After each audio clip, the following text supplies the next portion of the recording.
Welcome in K R class. रुको, कहाँ जा रहे हो? ये जो सब्जेक्ट है ना, बहुत ही इंटरेस्टिंग सब्जेक्ट है, काफ़ी इजी है और अगर बेसिक से पढ़ लोगे तो बहुत ही इजी लगेगा ना, बिल्कुल बोरियत नहीं है।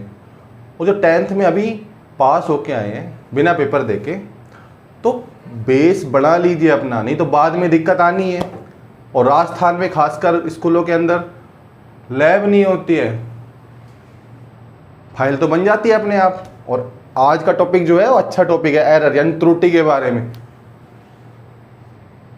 तो पढ़ो और वीडियो को शेयर भी करो जिससे और भी पढ़ सकें और अपना बेस बना सकें। तब शुरू करते हैं। वेलकम इन केआर क्लासेज, मैं हूं केआर बोरा। हम पढ़ रहे हैं फिजिक्स, बेसिक फिजिक्स यानी कि भौतिक विज्ञान। और आज का जो हमारा टॉपिक है वो है एरर। एरर यानी त्रुटि यानी अनिश्चितता।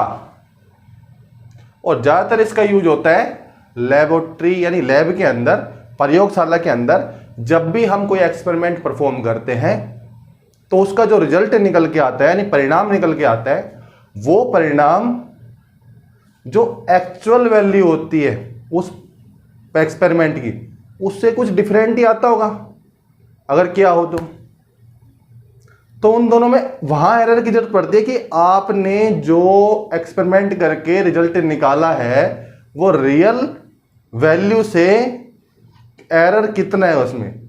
तो टॉपिक बड़ा इंटरेस्टिंग है। चलो आप शुरू करते हैं। तो आज का टॉपिक है एरर। एरर का मीन होता है त्रुटि।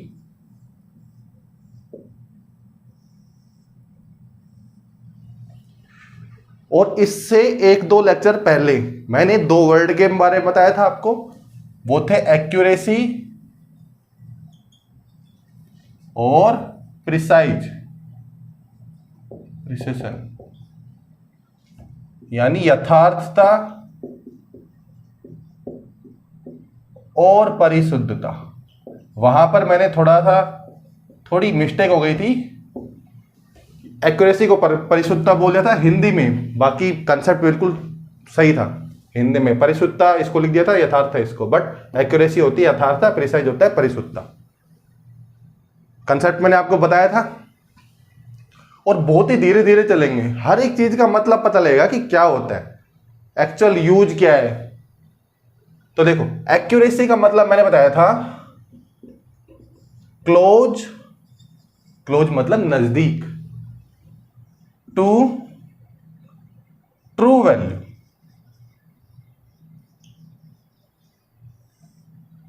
अब ट्रू वैल्यू का मतलब बताया मैंने कि वास्तविक मान, वास्तविक मान। और क्लोज का मतलब नजदीक। एग्जांपल ले, जैसे कि मान लो किसी भी वैल्यू को अगर मैंने फाइंड आउट उसकी जो ट्रू वैल्यू, जैसे मान लो ये लेंथ है, ये बोर्ड की यहां से यहां तक की लेंथ है। अब बोर्ड वालों ने, जिसने बोर्ड दिया था, उसने इस लेंथ को बताया, मान लो ये 3.5 सेंटीमीटर, क्योंकि अभी मैं छोटा एग्जांपल ले रहा हूं इसलिए मान लेते हैं ये लेंथ थी 3.56 सेंटीमीटर। और अब मैं इसको मेजर किया और मेजर करने के बाद जो मेरी वैल्यू आई वो आई मान लो 3.52 सेंटीमीटर। ये तो उस पर लिखी हुई आई थी, जो मेरा बिल वगैरह आया था साथ में जब मैंने ऑर्डर किया। बट अगर मैंने इसको मेजर किया इस लेंथ को तो ये आया 3.52 सेंटीमीटर। तो पागल बना दिया? नहीं, ये उसकी ट्रू वैल्यू है और ये मैंने मेजर्ड की है, किसी स्केल से की होगी, कोई इक्विपमेंट से की होगी, उसमें एरर रह गया होगा। तो एरर का क्या मतलब क्या हुआ कि इन दोनों में एक डिफरेंस हुआ, क्लोज टू ट्रू वैल्यू। तो ये जो मेरी वैल्यू है इसकी एक्यूरेसी थोड़ी सी ज्यादा होगी क्योंकि ये बहुत ही पास है 3.56 के। तो इन दोनों का डिफरेंस क्या हो जाएगा? 3.56 माइनस 3.52 यानी 0.04 सेंटीमीटर का एरर है। तो एरर क्या हो गया? एरर हो गया कि भैया ट्रू वैल्यू बता दो मेरे को, और मैंने जो मेजर्ड की मेजर्ड वैल्यू, लो जी ये मेरा एरर हो गया। तो एरर का मतलब समझ में आया? तो एक्यूरेसी से ही एरर का मतलब छुपा हुआ है। एक्यूरेसी का मतलब बताए क्लोज टू ट्रू वैल्यू, कि मैं वास्तविक मान के कितना नजदीक गया। ये लो ये वास्तविक मान है, नजदीक गया मैं इतना, कितना रह गया साहब? इतना रह गया। तो ये किस में चला जाएगा? ये चल जाएगा एरर के अंदर, त्रुटि के अंदर, कि मैंने जो एक्सपेरिमेंट, मैंने जो लेंथ को मेजर किया, उस लेंथ को मेजर करने में मैंने इतनी त्रुटि को रख दिया। अब हमें ये देखना है कि ये त्रुटि आती किन किन कारणों से है, ये त्रुटियां किन किन कारणों से आती है। और एक मेरा बच गया वो परिशुद्धता, वो एरर में क्या रोल अदा करता है उसको मैं बताऊंगा। तभी नेक्स्ट देखते हैं। तो हमने अभी एरर के बारे में जाना, अब है एरर किन कारणों से होगा, उन कारण को देखते हैं। किन किन कारणों से वो जो 0.04 का बताया था वो एरर आ रहा था, और किन कारणों से आ रहा था। तो इसमें जो पहला कारण है, ये त्रुटि का जो कारक यानी systematic error, systematic error, system में ही कोई गड़बड़ हो, यानी क्रमबद्ध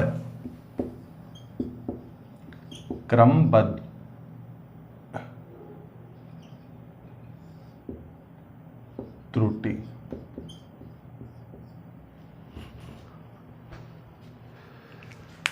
तो सिस्टमैटिक एरर है, तो सिस्टम के अंदर कौन कौन सी चीजें हैं? तो इंपॉर्टेंट चीजें बोल रहा हूं। एक इंस्ट्रूमेंटल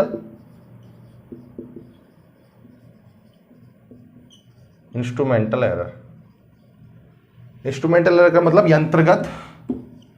यंत्रगत त्रुटि,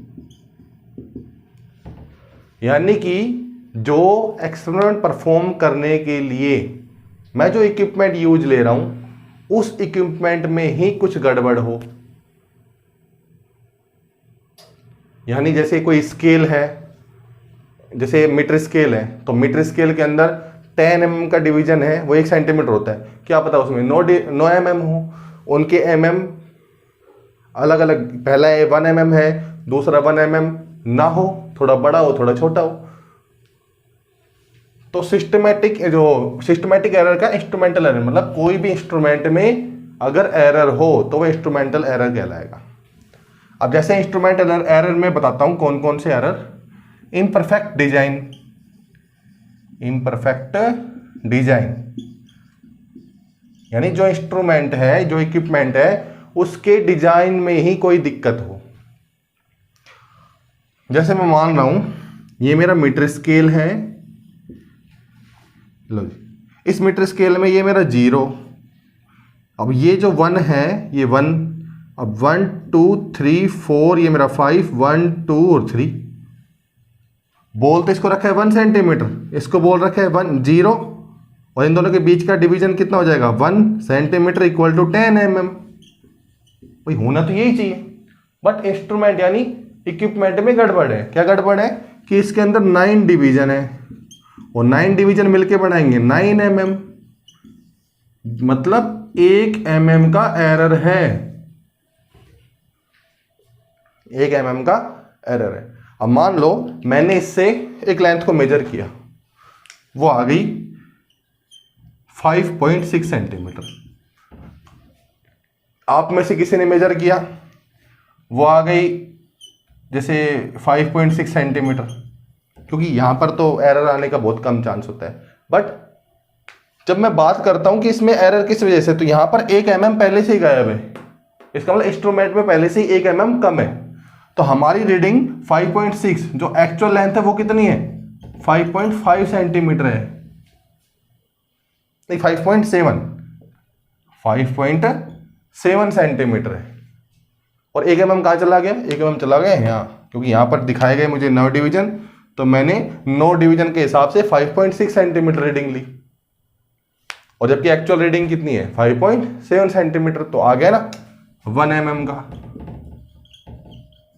एरर।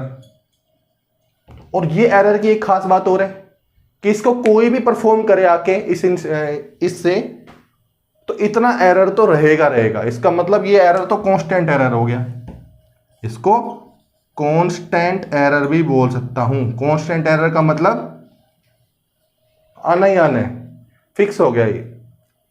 चाहे मैं परफॉर्म करूं इससे, चाहे आप परफॉर्म करो, ये डिवीजन तो इसमें खुद ही नहीं है इंस्ट्रूमेंट के अंदर, तो मुझे चेक करना पड़ेगा। तो चेक करूंगा, अगर मुझे इससे स्केल से रीडिंग लेनी है तो मैं पहले ही इसमें से जो मेरी जो रीडिंग आएगी उसमें 1 mm पहले ही जोड़ दूंगा, कि मुझे पता है इसमें एरर कितना है, 1 mm। तो इंस्ट्रूमेंट में कोई अगर एरर हो तो हम पहले देखेंगे कि मेरे इंस्ट्रूमेंट में कितना एरर है, और उस एरर को फिर अपनी मेन रीडिंग में एडजस्ट कर दूंगा, जिससे मैं ट्रू वैल्यू पर पहुंच सकूं। यानी एरर को मिनिमाइज करने का यही साधन है। कौन से वाले को? Instrument error. अब इंस्ट्रूमेंट एरर के अंदर इम्परफेक्ट डिजाइन आ गया। एक एरर और देखते हैं, इसमें आता है जीरो एरर, बहुत ही इंपॉर्टेंट है, और जीरो एरर पर क्वेश्चन भी आता है, न्यूमेरिकल क्वेश्चन आते हैं, नीट वगैरह में आते हैं। तो अब बात करते हैं जीरो एरर की। तो जीरो एरर किसमें काउंट होता है? जीरो एरर आता है इंस्ट्रूमेंटल डिफेक्ट। तो जीरो एरर, और ये जो एरर होता है, जीरो एरर का मतलब क्या है कि जैसे मान लो मैंने आपको वर्नियर कैलिपर पढ़ाया था और वर्नियर कैलिपर नहीं पढ़ा, तो जाओ पीछे देखो उसको, वहां पे पढ़ाया हुआ है मैंने। हाँ, तो वर्नियर कैलिपर जो बताया था उसमें कितने स्केल बताए थे मैंने? 2 स्केल, मेन स्केल और वर्नियर स्केल। और उसमें तो जो थी, एक जो मूव करती थी, एक फिक्स रहती थी, और फिक्स रहती थी वो मेन स्केल से कनेक्ट थी, और जो फिक्स नहीं रहती थी वो वर्नियर स्केल से कनेक्ट थी। अब इन दोनों जो को अगर मैं बंद कर देता हूं, बिल्कुल जो का मतलब जबड़ा, उनको बंद कर देता हूं, तो जो रीडिंग बंद करने पर जीरो और जीरो कोइंसाइड होने चाहिए। कोइंसाइड का मतलब संपाती, यानी मेन स्केल का जीरो और वर्नियर स्केल का जीरो एक दूसरे के ऊपर अलाइन होने चाहिए। अगर ऐसा है इंस्ट्रूमेंट के साथ तो वो इंस्ट्रूमेंट बिल्कुल ठीक है, उसमें जीरो एरर होगा ही नहीं। अब जीरो एरर होगा किसमें? अगर जीरो, जैसे मान लो वर्नियर कैलिपर की बात करता हूं मैं, वर्नियर कैलिपर एक इंस्ट्रूमेंट है जिससे मैं लेंथ मेजरमेंट करता हूं, और वर्नियर कैलिपर के अंदर एक वर्नियर स्केल और एक मेन स्केल। अगर मान लो वर्नियर स्केल का जैसे ये वाला हिस्सा जीरो और ये मेन स्केल का ये वाला हिस्सा अगर जीरो, तो अगर मैं कोई रीडिंग नहीं ले रहा हूं, यानी कोई भी मेजरमेंट नहीं है जीरो मेजरमेंट के लिए, तो इसका जीरो और इसका जीरो एक ही लाइन में होने जरूरी है। अगर ऐसा है तो कोई जीरो एरर नहीं है। सिंपल। और जीरो एरर आए तो जीरो एरर आने का मतलब क्या हुआ कि ये दोनों, या तो ये जीरो इधर शिफ्ट है थोड़ा, या ये जीरो इधर शिफ्ट है वर्नियर स्केल का।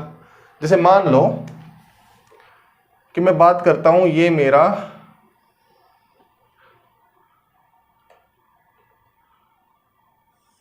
मेन स्केल हो गया और ये मेरा वर्नियर स्केल हो गया। तो मेन स्केल में मैंने क्या बताया था, उसमें वर्नियर, इसमें जैसे ये 1 सेंटीमीटर, तो इसका 1 2 3 4 5, 1 2 3 4 5, तो ये 0 और ये 1। और अगर मान लो यहां से, लो जी, वर्नियर जो कैलिपर है उसके वर्नियर स्केल और मेन स्केल, तो वर्नियर स्केल का 0 और इसका 0, यानी मैंने जब उस वर्नियर स्केल के दोनों जो को बिल्कुल भिड़ा दिया, यानी उनके बीच में कोई ऑब्जेक्ट ही नहीं है, मैं क्या करता था, उन दोनों के बीच में ऑब्जेक्ट रखता था ऐसे और फीडिंग लेता था, तब तो कोइंसाइड नहीं करेंगे। बट अगर इस कंडीशन में हो, जो वो जबड़े ए और बी था उस टाइम, तो उस कंडीशन में 0 और 0 संपाती होनी चाहिए, यानी कोइंसाइड करनी चाहिए। बट यहां पर ऐसा नहीं है, यहां पर 0 थोड़ा इस साइड है, तो इस में जो 0 एरर होगा, इसमें जो 0 एरर होगा उसको मैं एरर बोलूंगा पॉजिटिव 0 एरर,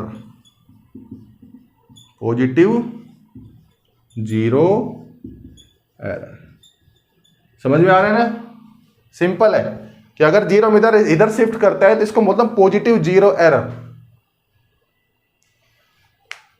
पॉजिटिव का मतलब वो वर्नियर स्केल मेन स्केल के कुछ भाग खा गया, उसका जीरो।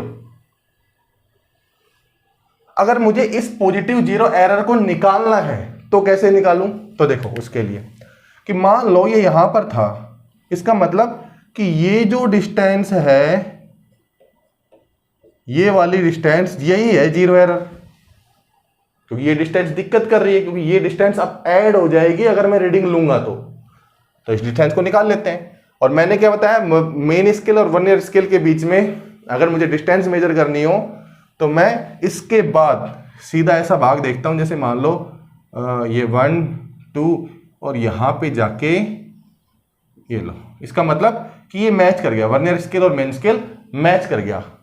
और इसके मान लो 3 भाग है, तो 1 भाग 2 भाग और 3 भाग, इसका मतलब 3 डिवीजन। और वर्नियर कैलिपर का लीस्ट काउंट 0.1 mm, 0.1 mm। तो 0.1 से मल्टीप्लाई किया तो ये मेरा आ गया 0.3 mm। इसका मतलब कि ये जो लेंथ है वो लेंथ है 0.3 mm की, और ये मेरा एरर बन जाएगा 0.03 mm।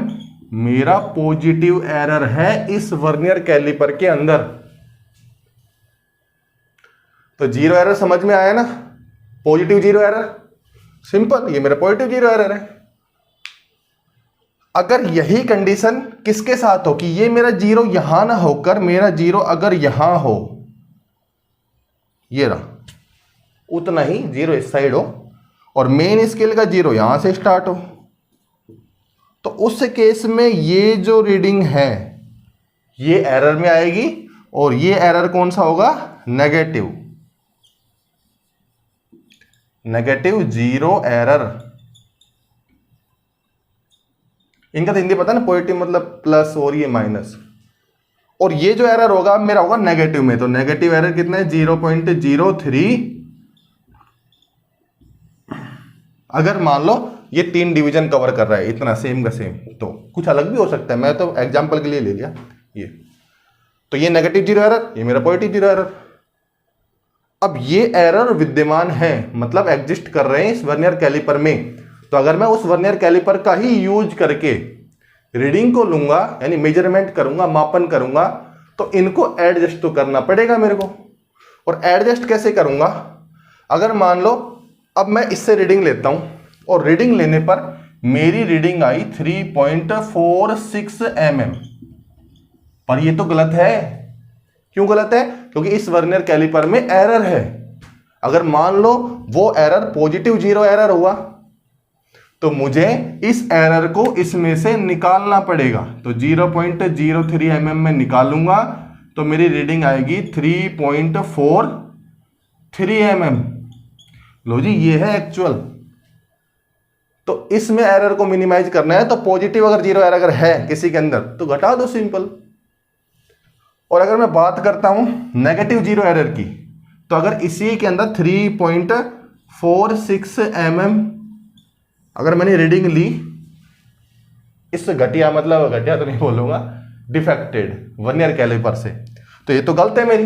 लो जी, ये गलत हो गई। क्यों? क्योंकि एरर को कैसे किया? एरर को थोड़ी खत्म किया अपन ने, एरर को तो जोड़ दिया।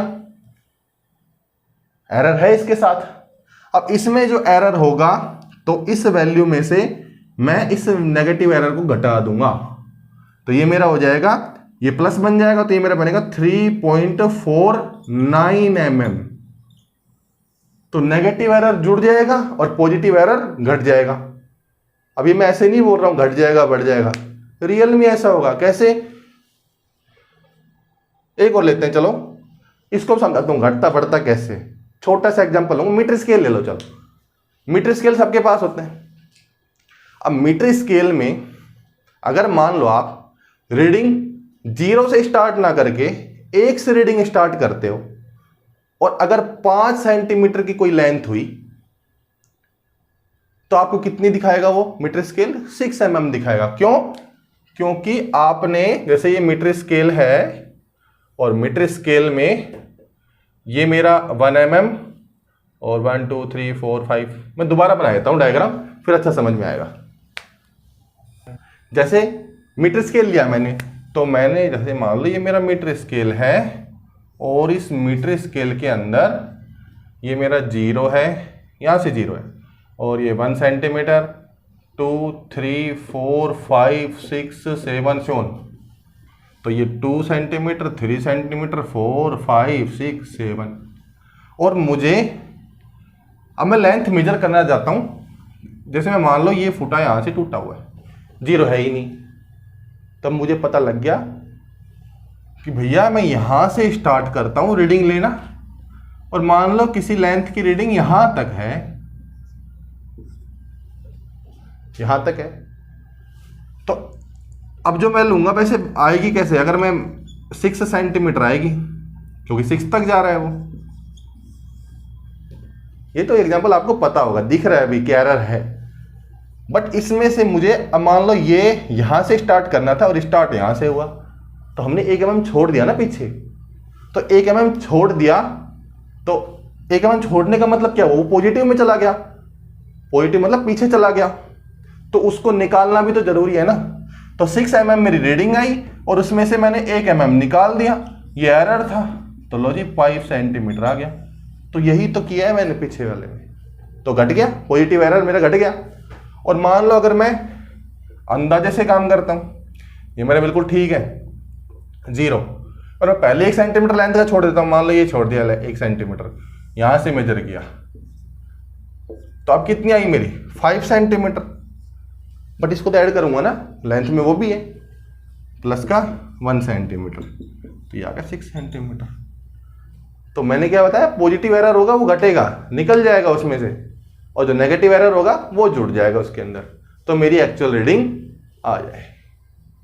तो 0 एरर समझ में आया। पॉजिटिव ऐसे स्क्रू गेज के अंदर भी होगा। स्क्रू गेज में क्या होगा, जो सर्कुलर स्केल होगा उसका 0 उसके मेन स्केल के 0 से मैच नहीं करेगा, पिच में गड़बड़ आएगी। गड़बड़ का मतलब कि अगर मैं एक रोटेट करूं और वो 0 से आगे चला जाए या 0 से पीछे चला जाए, तो फिर मैं क्या करूंगा, उसको 0 पर लाऊंगा, फिर देखूंगा कितने डिवीजन ऊपर चला गया, उतने डिवीजन से मैं एरर निकाल लूंगा। पीछे गया आगे गया, उससे मुझे पता लगेगा कौन सा एरर है, पॉजिटिव है कि नेगेटिव एरर है, फिर उनको मैं एडजस्ट कर लूंगा और मेरे एरर को मिनिमाइज करके और ट्रू वैल्यू पर चला जाऊंगा। सिंपल, 0 एरर में कोई दिक्कत नहीं। अब आगे देखते हैं। तो अब सिस्टमैटिक एरर का हमने इंस्ट्रूमेंटल एरर पढ़ लिया कि भैया इस वजह से भी एरर आ सकता है जो कि सिस्टमैटिक है। अब मैं बात करता हूं सिस्टमैटिक एरर के अंदर टेक्निक की, यानी मैं जो टेक्निक यानी तकनीक कि तकनीकी कोई प्रॉब्लम हो, मैंने एक्सपेरिमेंट परफॉर्म किया और कुछ टेक्निक की वजह से एरर आ सकता है। जैसे कि देखो ये थ्योरेटिकली चीज है, मैं वैसे ही बता देता हूं। मान जैसे थर्मोमीटर होता है, तो अगर मैं पूरी बॉडी, जैसे मेरी बॉडी है, इसका टेम्परेचर मैं नोट करूं और मैं टेम्परेचर को यहां लगा दूं बाहर से ही, और एक एक्चुअल टेम्परेचर जो टंग के नीचे रख के यानी जीभ के नीचे रख के मेजर किया जाता है, तो उन दोनों में डिफरेंस होगा नहीं होगा। तो अगर एक्चुअल टेक्निक का मुझे नहीं पता हो तो उससे भी एरर आ सकता है। और दूसरी चीज क्या हुई कि अगर जिस एनवायरनमेंट में मैंने पहले परफॉर्म किया तो वो एनवायरनमेंट में टेम्परेचर डिपेंडेंट एक्सपेरिमेंट हो, यानी टेम्परेचर से एक्सपेरिमेंट पे इफेक्ट आ सकता हो, तो वो माहौल भी गड़बड़ कर देगा अपने एक्चुअल वैल्यू तक पहुंचने में। तो इस प्रकार से जो एरर आते हैं वो एरर कहलाते हैं टेक्निक बेस्ड एरर, तकनीकी संबंधी, यानी एक्सपेरिमेंटल परफॉर्म करते समय कुछ टेक्निक यानी तकनीकी प्रॉब्लम की वजह से एरर आ गया। तो उसके लिए उसको अगर हमें मिनिमाइज करना है, मिनिमाइज मतलब इस एरर को हमें अगर हटाना है, तो मैं क्या करूंगा, अच्छी टेक्निक का यूज लूंगा और उन सब चीजों का ध्यान रखूंगा। सेंसिटिव अगर एक्सपेरिमेंट हुआ, सेंसिटिव का मतलब संवेदनशील, और सेंसिटिव मतलब कि अगर छोटी छोटी चीजों से अगर वो इफेक्टेड होता है, जैसे ह्यूमिडिटी हुआ, टेम्परेचर हुआ, प्रेशर हुआ, तो इन चीज का मैं केयरफुल्ली यानी सावधानी पूर्वक ध्यान रखूंगा। तभी अपन एक्सपेरिमेंट करते हैं ना, तब लिखे थे सावधानियां, तो उन सावधानियों को रियल में याद रखना पड़ेगा, नोट मतलब उनको समझ के ही परफॉर्म करना पड़ेगा। अगर उनको इग्नोर किया तो एरर आने के चांसेस बनेंगे। अब मैं बात करता हूं इसी के अंदर सिस्टम में 2 एरर मैंने आपको बता दिए। जो थर्ड एरर है वो होता है पर्सनल एरर।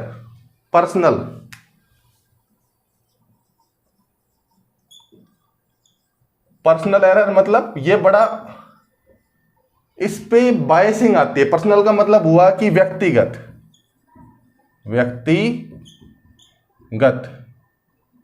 त्रुटि। और ये नोट्स छापने की आदत छोड़ दो। किसी के नोट्स कॉपी कर लिए, समझ लिया करो और खुद अपने आप नोट्स बनाया करो, वो सबसे बेस्ट है।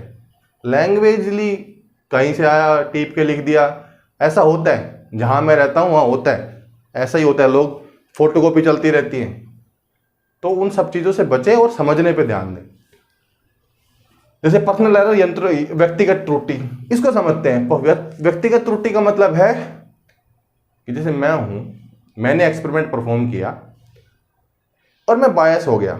बायस मतलब मेरे मन में ही कुछ है, मतलब मेरी वजह से ही अगर एरर आ जाए, बाकी सब ठीक है, इंस्ट्रूमेंट ठीक है और जो टेक्निक है वो भी ठीक है, मैं ही बायस हूं। बायस का मतलब पक्ष में नहीं हूं, पूर्ण तरीके से ऐसे बोल सकता हूं कि बायस का मतलब हुआ कि पूर्ण तरीके से, मतलब मैंने अपना 100% नहीं दिया। उस केस में वो एरर पर्सनल एरर में जाएगा। किसी का हाथ धूजता है, वाइब्रेट करते हैं रीडिंग लेते समय, यहां टिका यहां पे, पॉइंट बनाना है यहां पे, टिका यहां पे, ऑप्टिक्स कर रहे हैं, सुई मुझे यहां दिखनी चाहिए यहां। और हाँ, उसका तो अलग बताता हूं, पहले उसी का बताता हूं, यानी हाथ वाइब्रेट हो रहे हैं, तो वो पर्सनल एरर के अंदर जाएगा, व्यक्तिगत है।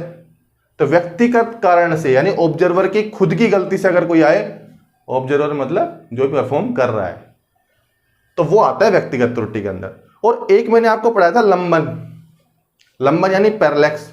और पैरालैक्स का मतलब मैंने बताया था, ये जो है एक्चुअल पोजीशन, तो मेरी दोनों आंखें अलग अलग पोजीशन पर देखती है। तो इसको भी मुझे मिनिमाइज करना होता है कि अगर मैं कहीं से किसी भी नीडल को अगर मैं इस पॉइंट पे रख रहा हूं तो वो नीडल 2 दिखती है, तो मुझे उस पैरालैक्स को भी कंप्लीट यानी उसको भी इग्नोर मार के, उसकी वजह से भी एरर आता है। तो ये सभी जो एरर होंगे, तो उन एरर को मैं व्यक्तिगत त्रुटि के अंदर रखता हूं और इनको मिनिमाइज करने के लिए ऑब्जर्वर को थोड़ा सुधरना पड़ेगा, अपना 100% देना पड़ेगा, तो ये एरर खत्म हो जाएगा। सिंपल, इसको तो पढ़ाने की जरूरत नहीं है और आगे सिंपल था।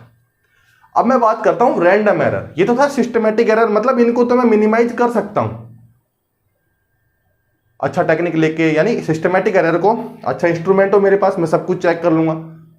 और अगर फिर भी गलती आ गई तो जीरो एरर वगैरह, उनसे मैं फिर भी एक्चुअल वैल्यू तक पहुंचने की कोशिश करूंगा। पर्सनल त्रुटि है, इसको भी मैं खत्म कर सकता हूं, मिनिमाइज कर सकता हूं।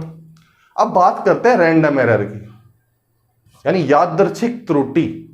अपने आप ही आ गई कि भैया ये तो करो तो आएगी। कैसे, वो देखते हैं। तो पर्सनल एरर हो गया, इसको तो हटाते हैं। कोई लैंग्वेज वगैरह नहीं लिखनी, बस समझ में आ गया, आप खुद लैंग्वेज लिखो, अपनी लैंग्वेज लिखोगे सबसे बेस्ट रहेगा। 10 कॉपियां हैं, अगर मान लो किसी ने किसी को नोट्स लिखवा दिए, एक ही क्लास में 50 बच्चे हैं, 50 बच्चों के पास सेम ही नोट्स हैं, किसी ने कोई डेफिनेशन पूछी, सबकी डेफिनेशन भी सेम है, तो भैया लेवल कैसे जनरेट करूं? उसने भी सेम डेफिनेशन लिखी है, उसने भी सेम डेफिनेशन लिखी, तो नंबर किस हिसाब से दिए जाएं? एवरेज नंबर मिलेंगे। और कोई एक उसमें से एक लड़का है जिसने समझ के अपनी लैंग्वेज में लैंग्वेज में लिखी है उस डेफिनेशन को, तो अलग इंपैक्ट पड़ता है। तो नोट्स अपने खुद बनाया करो, कॉपी नहीं किया करो। अब बात करते हैं रैंडम एरर की। देखो नाम में ही रैंडम आ गया। रैंडम मतलब कि साहब ये तो अपने आप ही आ जाता है, यादृच्छिक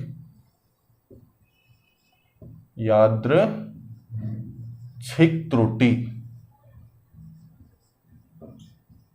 अब ये जो त्रुटि है, यादृच्छिक त्रुटि की बात करता हूं मैं, तो ये त्रुटि, जैसे मान लो कि मैंने एक एक्सपेरिमेंट परफॉर्म किया, पहली बार अगर मैंने रीडिंग ली तो कुछ वैल्यू आई, दूसरी बार रीडिंग ली तो वो वैल्यू नहीं आई।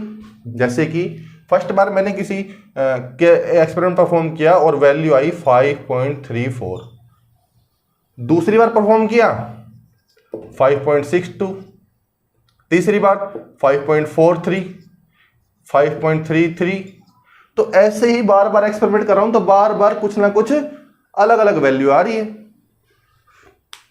तो मुझे पता कौन सा चले कि इनमें से कौन सी वैल्यू बिल्कुल ठीक है, इनमें से कौन सी वैल्यू ठीक है, ये ठीक है, ये ठीक है, ये ठीक है, ये ठीक है, क्योंकि सब वैल्यू में कुछ ना कुछ तो दिक्कत आ रही है। ये 4-3 चला गया, 6-2 चला गया, 3-4 चला गया, 3-3 चला गया।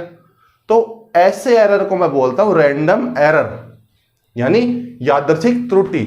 और ऐसी त्रुटियों को कम करने के लिए सिंपल सा है औसत, राशियों का योग बटा राशियों की संख्या। हाँ, औसत तरीके से मैं इसका एरर निकालूंगा, वो इसके बाद नेक्स्ट आएगा, वो मैं बताता हूं इसको। बट रैंडम एरर ये होता है कि किसी भी एक्सपेरिमेंट के अंदर अगर एक बार परफॉर्म किया तो दूसरा परफॉर्म करूंगा तो वैल्यू में थोड़ा बहुत डिफरेंस मिलेगा। तो ये तो मेरा रैंडम एरर हो गया, आना ही आना है। इसको सुधारने के लिए सबसे बढ़िया है कि एक्सपेरिमेंट को बहुत बार करो, 8 बार 10 बार, यहां वाले की तरह नहीं 1 बार 2 बार 3 बार, वो भी टीप के। ऐसे तो आंसर सही नहीं आएंगे, एरर भी नहीं निकालते अपन तो 5.34, 5.62, 5.43, 33 और करो 2-3 बार, और फिर इसकी मेन वैल्यू निकाल लो, तो वो एक ट्रू वैल्यू मान सकता हूं कि ये मेरी ट्रू वैल्यू होगी। तो इसको मिनिमाइज करने के लिए एक ही साधन है, आप अपने एक्सपेरिमेंट को बार बार करो।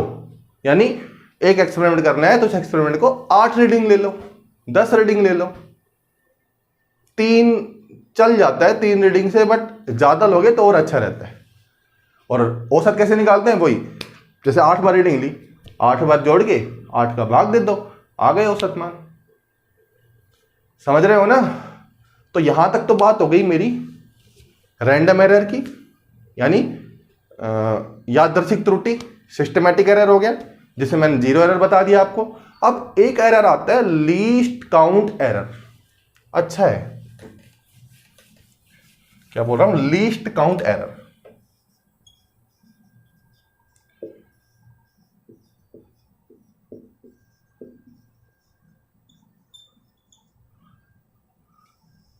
अब ये एरर क्या है, लीस्ट काउंट एरर?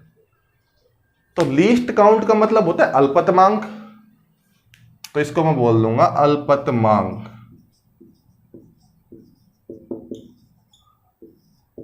अब देखो इस एरर का मैंने एक वर्ड पीछे जब स्टार्ट ही किया था लेक्चर को, तो मैंने एक वर्ड यूज लिया था, प्रिसाइज,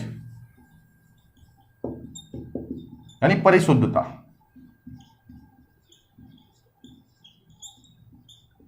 और इसका सीधा कनेक्शन मैंने किससे बताया था, गुड रिजोल्यूशन, यानी विभेदन, यानी लीस्ट काउंट अच्छा हो। इसको मैं लिख सकता हूं अच्छा लीस्ट काउंट, या फिर गुड रिजोल्यूशन। रिजोल्यूशन को बोलते हैं विभेदन, विभेदन। देखो अभी ये वर्ड से कुछ समझ में नहीं आता है, रिजोल्यूशन क्या हो, विभेदन क्या हो। एग्जाम्पल लूंगा जब समझ में आता है, मैंने एग्जाम्पल लिया भी था उस टाइम, पढ़ सकते हो वहां जाके, बट यहां बता देता हूं। तो परिशुद्धता ने अच्छा लीस्ट काउंट। तो जैसे मैं वर्नियर कैलिपर यूज कर रहा हूं, अगर मैं वर्नियर कैलिपर यूज कर रहा हूं तो उसका लीस्ट काउंट है 0.1 mm का, यानी कि 0.01 सेंटीमीटर। कि भैया वो अगर मैं 5.2 स्थान तक मैं लेंथ मेजर कर सकता हूं। और एक मेरे पास जैसे स्पैरोमीटर है, स्पैरोमीटर भी पढ़ा चुका हूं, गोल मापी। देखो काम तो आएंगे, जो जो पढ़ाए गए हैं अच्छे से काम आएंगे आगे आगे। अभी तो बेस ही चल रहा है, ये एक्चुअल फिजिक्स तो स्टार्ट नहीं हुई है। अभी तो फिजिक्स को पढ़ने के लिए एक वो छोटे छोटे साधन बनाए जा रहे हैं। ये चीज तो आपके पास होनी चाहिए। घूमने जा रहे हो, जेब में पैसे तो होने चाहिए, है नहीं, आपके पास कुछ ना कुछ चीजें होनी चाहिए, वो चल रही हैं अभी ये। तो स्पैरोमीटर यानी गोल मापी अपन ने यूज लिया था, तो उसका एक लिस्ट काउंट था 0.01 mm का, यानी कि 0.001 सेंटीमीटर। तो इसका लिस्ट काउंट ये, इसका लिस्ट काउंट ये। अगर मान लो कि मुझे रीडिंग लेनी है 3 तक, यानी मैं एक्सपेरिमेंट कर रहा हूं और उस एक्सपेरिमेंट करने में जो रिजल्ट आना चाहिए वो 3 स्थान तक आना चाहिए, और मैं यूज ले रहा हूं ये वर्नियर कैलिपर, तो भैया एरर तो आना ही है।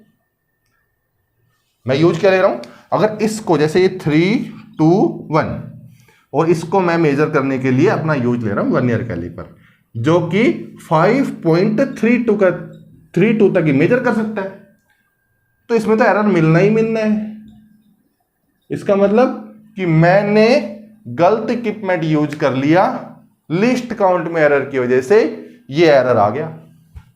अगर मैं स्पैरोमीटर या स्क्रू गेज, दोनों का सेम ही था, स्क्रू गेज यानी पेच मापी, इसका यूज करता तो उस केस में मेरा, जैसे स्क्रू गेज है, इसको यूज करता तो मेरा रिजल्ट 5.321। लो जी, एरर कम हो जाता। आता ही एरर नहीं आता, एरर कम हो जाता। इसका मतलब लीस्ट काउंट एरर इसको बोलते हैं। और अच्छा रिजोल्यूशन, अच्छा विभेदन कौन सा है? ये वाला अच्छा विभेदन है और ये कम है। जितना अच्छा लिस्ट, जितना कम लिस्ट काउंट होगा, रिजोल्यूशन उतना ही बढ़िया होगा। ये बात क्लियर? और जितना लिस्ट काउंट अच्छा होगा, जितना गुड रिजोल्यूशन होगा, जितना कम लिस्ट काउंट होगा, जितना कम अल्पतमांक होगा, उतना ही परिशुद्ध भी होगा। तो ये जो परिशुद्धता है, प्रिसाइज, कोई भी इंस्ट्रूमेंट अगर मैं प्रिसाइजली लेता हूं, परिशुद्धता के साथ लेता हूं, तो कन्फर्म बात है कि मैं लीस्ट काउंट एरर को खत्म कर सकता हूं। अगर मैंने इसका ध्यान नहीं रखा तो लीस्ट काउंट एरर विद्यमान रहेगा और यह एरर अपनी ट्रू वैल्यू में गड़बड़ी ला देगा। समझ गए? लीस्ट काउंट एरर नहीं समझे? अरे सिंपल तो था। अल्पतमांक ये 2 तक, ये तीन स्थान तक निकाल सकता है। इसको मेजर करना है, वर्नियर कैलिपर में यूज कर रहा हूं, स्क्रू गेज यूज नहीं कर रहा हूं, जबकि मुझे पता है इसका 0.1 है, इसका 0.01 है। तो आंसर मेरा ये आया। फिर मैं कह रहा हूं साहब मेरा आंसर मैच नहीं कर रहा।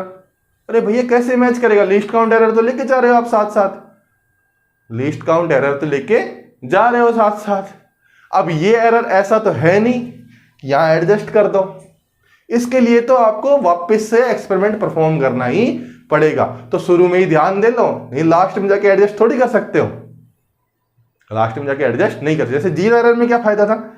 जीरो एरर में ये फायदा था कि यार अगर गलत आ रहा है तो वही बार चेक कर लो इंस्ट्रूमेंट, ओहो जीरो एरर, इंस्ट्रूमेंट में जीरो एरर है, कोई नहीं यहाँ पे मेजर कर लो आप और उसको बाद में जाके एडजस्ट कर दो। वो तो सिंपल था। लीस्ट काउंट एरर में ऐसा होगा नहीं, आपने वर्नियर कैलिपर लेकर रीडिंग ले ली, अब बाद में कहो अरे यार इसमें तो लीस्ट एरर था, ये तो 0.01 सेंटीमीटर तक ले सकता है, ये 0.01 तक लेगा, मान तो मुझे 3 पद तक निकालना है एक्चुअल तक। ओहो, वापिस से स्क्रू गेज लेके आएंगे, वापिस से वही एक्सपेरिमेंट फिर परफॉर्म करेंगे, तब जाके वो लिस्ट काउंट एरर खत्म।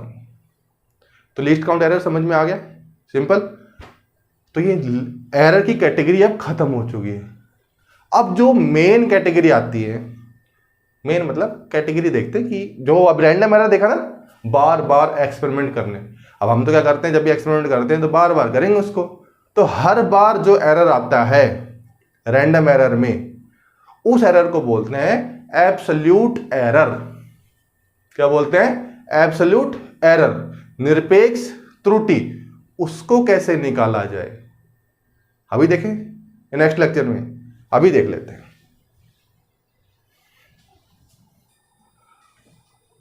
अब क्या बता रहा हूं? एब्सोल्यूट एरर यानी निरपेक्ष त्रुटि। तो एब्सोल्यूट एरर, निरपेक्ष त्रुटि,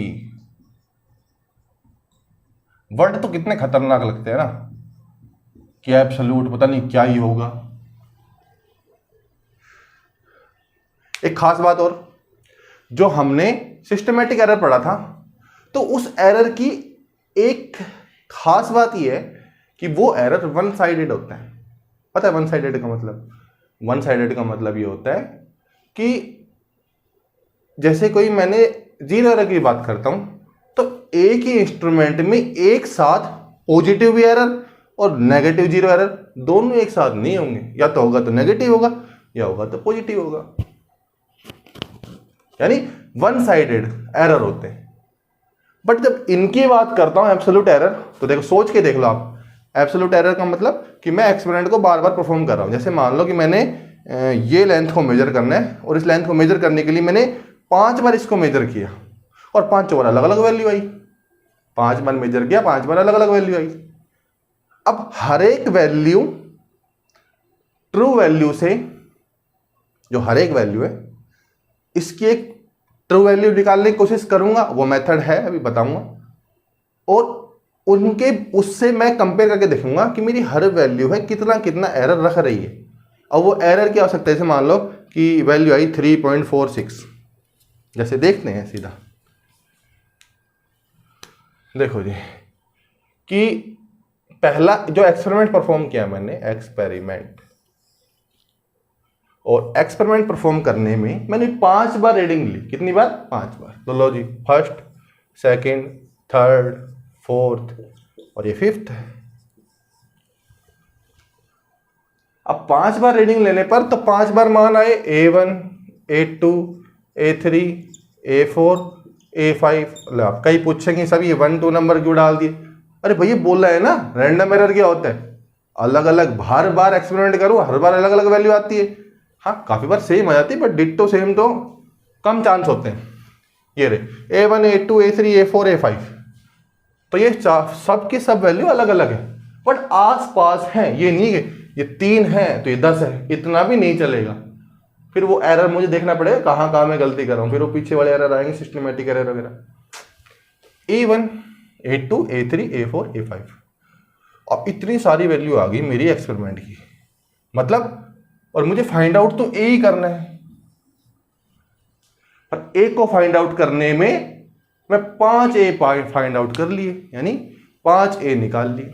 अब कौन सा ए सही है इसमें से? तो इसका तरीका है कि अगर 5 बार आपने परफॉर्म किया है, 10 बार किया है, 15 बार किया है, जितनी बार भी किया है, तो आप उसका मीन निकाल लो। क्या निकालेंगे भाई? मीन, यानी माध्य। अब मीन तो जानते हो ना, यानी एवरेज, औसत। कितना यार, और तो डीप क्या जाए, औसत तो पता है, राशियों का योग। राशियों का योग मतलब कितनी आई भाई reading? A1, A2, A3, A4, A5। ठीक है साहब, लो जी इन सबको जोड़ दो। जोड़ दिया, जोड़ने के बाद A1 plus A2 plus A3 plus A4 plus A5, और भी कुछ है, 5 बार तो किया था, तो 5 रीडिंग, डिवाइड बाई कितनी? 5 रीडिंग। तो यहां से मेरा ए मीन निकल जाएगा, और मैं बोलूंगा हाँ सर मेरा ए मीन है ना, यही ट्रू वैल्यू है। तो मैं बोलूंगा सर मैंने एक्सपेरिमेंट परफॉर्म किया, मैंने ये वैल्यू निकाली, इसमें से मेरे को जची नहीं, ये भी नहीं कि इन्हें सेलेक्ट कर लो, हाँ यार 8 अच्छा दिख रहा है इसको ले लेता हूं, नहीं, मीन निकालो, और मीन इसकी मिनिमम, और देखो मीन कहाँ एडजस्ट करेगा, इसका मीन हमेशा इसकी एक मिनिमम वैल्यू, मिनिमम और मैक्सिमम वैल्यू के बीच में ही आएगा। औसत हमेशा बीच में आता है, मैक्सिमम मिनिमम के बीच में। तो इसका मतलब क्या होगा कि कुछ वैल्यू इससे बड़ी होगी और कुछ वैल्यू इससे छोटी होगी। समझ रहे हो ना? ए मीन तो बीच में आने वाला है, तो इनमें से कुछ वैल्यू ए मीन से बड़ी होगी और कुछ वैल्यू ए मीन से छोटी होगी, कोई मैच भी कर जाए। तो इसको मैं बोल दूंगा साहब ये मेरी ट्रू वैल्यू है। अब ये तो ट्रू वैल्यू स्टूडेंट की है, मतलब जिसने परफॉर्म किया है। आगे बैठे हुए हैं टीचर साहब, उनके पास ये वैल्यू है, वो भी अलग एरर निकालेगा, वो बोलेगा कि मेरी ए आ रही तेरी ये आ रही है, इसमें भी एरर हो सकता है, बट अभी मैं एक्सपेरिमेंट की बात कर रहा हूं। तो ए मीन, अभी टीचर गायब है, अभी स्टूडेंट चल रहा है, तो स्टूडेंट ने कहा साहब ये हो गया मेरा, तो ए मीन मैंने निकाल दिया और ये मेरा वास्तविक मान आ गया। अब वास्तविक मान ए मीन, अब मैं बात करता हूं कि ये कौन सा एरर है। अब ये एरर का काम आ गया। अब एब्सोल्यूट एरर है कि अगर मान लो A1 में मुझे एरर निकालना है, और एरर को डिनोट करते हैं डेल से। डेल का मतलब छोटा, एरर तो छोटा ही होगा, तो छोटा मान, कि भैया A1 में इस वैल्यू में कितना एरर है। तो क्या करूंगा, A1 में से ए मीन को माइनस कर दूंगा, ये जो मेरा मीन था A1 था, मैं माइनस कर दूंगा। अगर A1 बड़ा हुआ मीन से तो ये वैल्यू तो आएगी पॉजिटिव, और अगर ये छोटा हुआ तो ये वैल्यू नेगेटिव आएगी। समझ रहे हो ना? तो पॉजिटिव या नेगेटिव कुछ भी आ सकती है, पॉजिटिव या नेगेटिव कुछ भी आ सकती है, बट फिर भी एब्सोल्यूट और एरर हमेशा पॉजिटिव मिलेगा। एरर हमेशा पॉजिटिव मिलता है। तो ऐसे ही मैं डेल A1 निकाल लूंगा, डेल A2 निकाल लूंगा, डेल A3 भी निकाल लूंगा, डेल A4 भी और डेल A5 भी। तो लो जी, ये सब एब्सोल्यूट एरर है हर वैल्यू के अंदर। समझ में आया? Del A2, del A3, del A4, del A5। तो डेल A2 कैसे आएगा? A2 में से A मीन को घटा दो, A3 में से A मीन को घटा दो, A4 में से A मीन को घटा दो, A5 में से A मीन को घटा दो। इसका मतलब कि जो डेल A1 है कुछ प्लस आएंगे कुछ माइनस आएंगे, क्योंकि A मीन तो बीच में रहेगा ना, तो बाकी कुछ प्लस आएंगे कुछ माइनस आएंगे। ठीक है, अब मैं क्या करूंगा कि इन डेल A है इसका भी मैं मीन निकाल लेता हूं, माध्य। और ये क्या होगा? डेल A1 डेल, अभी मैं गलती करूंगा उसको करेक्ट भी करूंगा, del A1 del A2 dash dash dash del A5 तक। अब देखो, कभी औसत निकाला है तो उसमें कभी माइनस वैल्यू, देखिए राशियों का योग 2 + -1, 2 - 1 + 3 - 4 + 5, ऐसे नहीं होता। पॉजिटिव वैल्यू रखनी पड़ती है फिर उसका औसत निकलता है। तो यहां पर कोई पॉजिटिव मिलेगा कोई नेगेटिव मिलेगा, तो क्या करेंगे? मोड कर देंगे सबका। लो जी, आ गया मोड, सबका मोड है। अब सारे प्लस हो गए, डिवाइड बाई कितने नंबर से? n नंबर से। तो ये मेरा आ गया डेल A मीन, यानी माध्य का मीन की वैल्यू में कितना एरर है निकल के आ गया। अब मैं एक को बोलूंगा कि ट्रू वैल्यू मेरी क्या है। तो ट्रू वैल्यू क्या बोलूंगा कि साहब ये तो मैंने एक्सपेरिमेंट से निकाली, इसी एक्सपेरिमेंट के अंदर मैंने फिर इसके अंदर एरर भी निकाला, और वो एरर ये है साहब।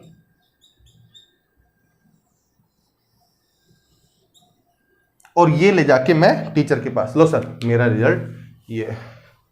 वो देखेगा, अरे वाह यार तुमने तो एरर भी निकाला है, कितनी अच्छी बात कर दी आपने, एरर निकाल दिया कि अच्छा ए। फिर वो अपने ए को मैच करेगा, और ए को मैच करके तो देखो अब ये जो वैल्यू है ये वैल्यू एग्जिस्ट करेगी। कहाँ एग्जिस्ट करेगी?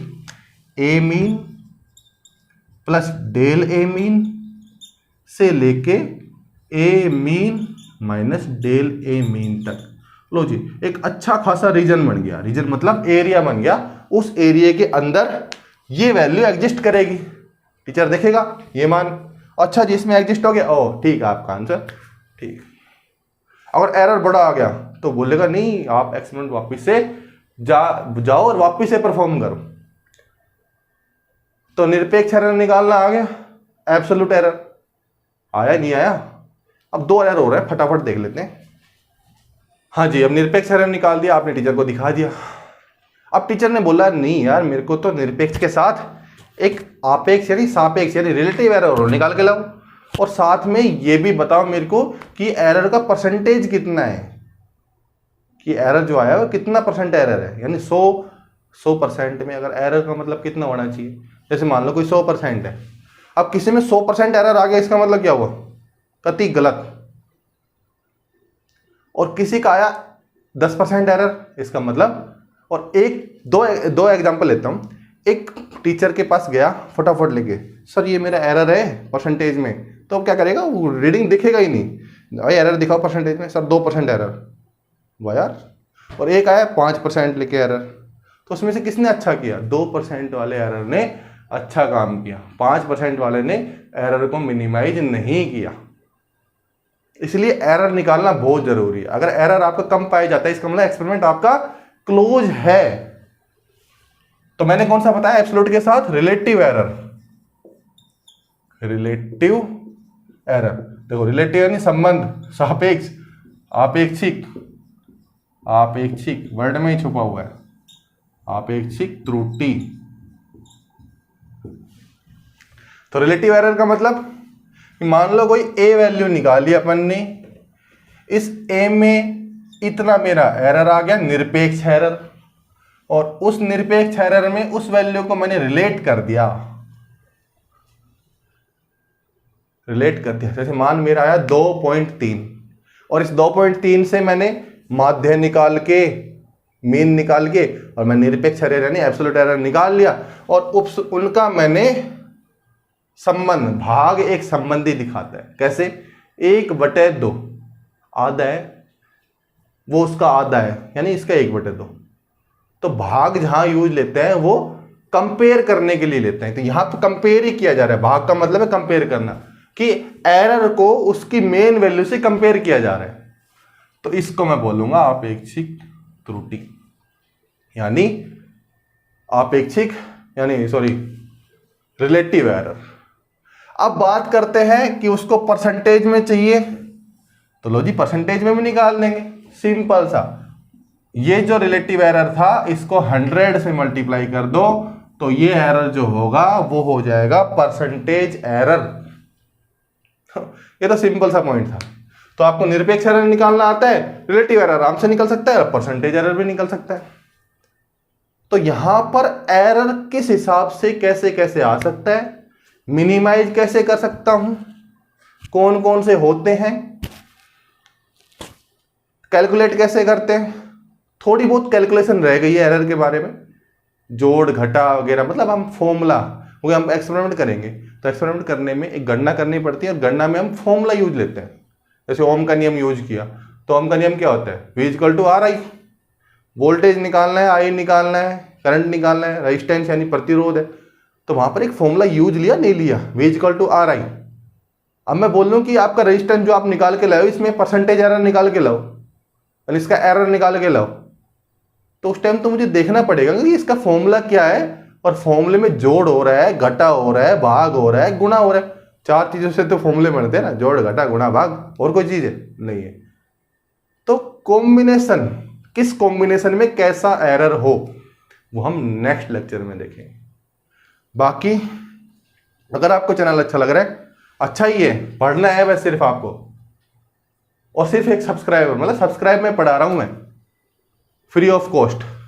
अच्छी नॉलेज है, कृपया करके पढ़िए, अपने बेस को मजबूत कीजिए, जिससे आगे जाके हमारे जैसा प्रॉब्लम हो वैसा प्रॉब्लम ना हो। 11th-12th में बेसिक सीख जाओगे तो बाद में जाने के बाद वहां पर सीखने की जरूरत नहीं पड़ेगी। जैसे हम बाहर जा रहे हैं, वहां पे जाके हमने ग्राफ वहां सीखे बनाने, एरर वगैरह वहां सिखा रहे हैं, छोटी छोटी कैलकुलेशन वहां सिखा रहे हैं, यहाँ कुछ हुआ ही नहीं। लैब के दर्शन वहां कर रहे हैं पहली बार जाके, समझ रहे हो ना। तो इसलिए यहां पर पहले ही क्लियर कर लो, सब कुछ धीरे धीरे चल रहा है, हिंदी और इंग्लिश दोनों मीडियम में चल रहा है, तो किसी को कोई दिक्कत नहीं होनी चाहिए। अगर फिर भी कोई दिक्कत है तो कमेंट बॉक्स है, उसमें आपका कोई भी क्वेरी डाले, मैं उस पर काम करूंगा और आपको सोल्व करके दूंगा आपकी प्रॉब्लम। बाकी थैंक यू फॉर वॉचिंग।